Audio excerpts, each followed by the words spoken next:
Hi, Grow Mentors. Melanie Mokhatla here, and I wanted to introduce you to the Grow program and how we got to this point.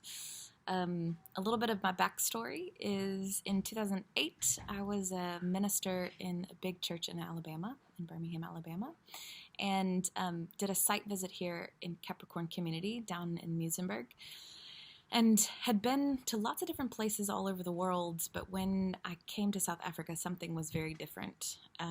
Something was different in my heart. Something was different the way I experienced Christ. And when I went back, I knew God was calling me to something different, something bigger. And everything was different about the way I looked at Scripture, the way I spent my money, the way I prayed. And I knew that God was leading me to come back to South Africa in a different way. So in 2008, I made a short-term trip. 2009, made another short-term trip and investigated what life would be like here, to move here. In 2010, I packed up my two suitcases and moved with great naivety and excitement and wanting to see what God was going to do and hoping to change South Africa and myself. And of course, 10 years down the road, I know that God has changed me more than I've changed South Africa, but it's been a really great process, and I wanted to share a little bit of that with you. The nonprofit that I came to work for, I ended up leaving in 2012, so I was there for 2 years, but learned a lot of lessons about community development, about South Africa, and the nonprofit world. And when I left, I was asking God, is my time in South Africa over? Am I done here? I put a bunch of sticky notes on a table and prayed and said, Lord, what are the scriptures that you called me here to? And what are the gifts and talents that you've given me? What do I hear your Spirit saying? And laid all that out and kind of looked at the spider web and said, okay, Lord, what are you saying? And with that, one verse really popped out. And the story of that is in our Grow Mentors book. Page 2.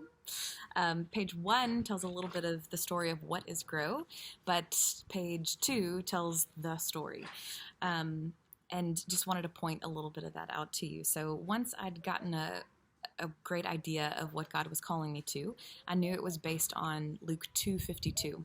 And let me just read it to you. And Jesus increased or grew in wisdom and in stature and in favor with God and man. And with that came the pillars of what I knew ministry needed to be. And those pillars are that we would support growth in wisdom and in health and in relationships. And I just felt like those were the things that I knew God was giving me wisdom about, that God was giving me skills in. And when I was in Capricorn, I saw a lack of pursuit of education or knowledge, so in wisdom. I saw a lack in health. All of the crisis of TB, HIV, malnutrition.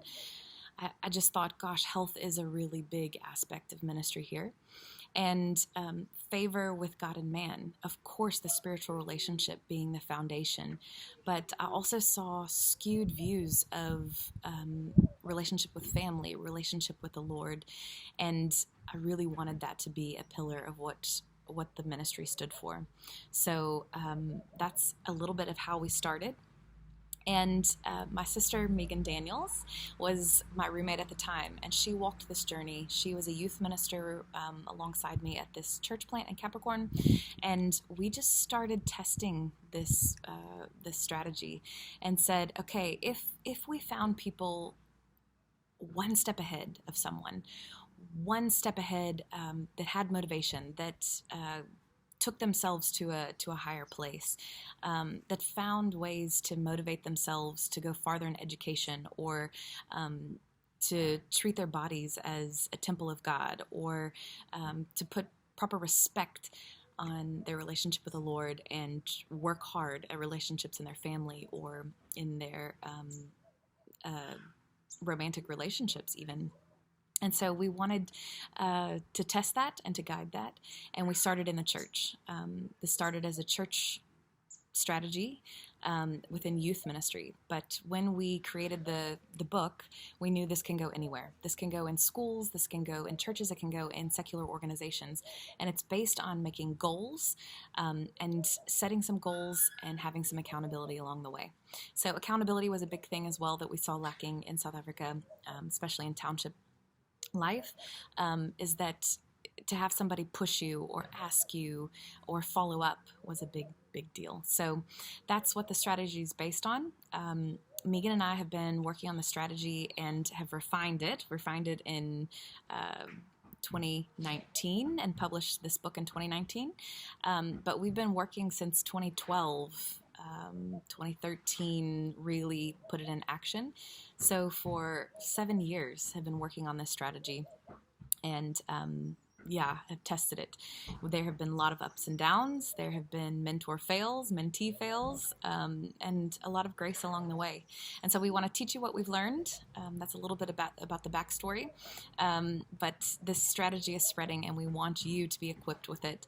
Our heart is just for people to grow in all areas of their life and to be fully fulfilled in that. So that's the backstory and the introduction. So let's get into the strategy.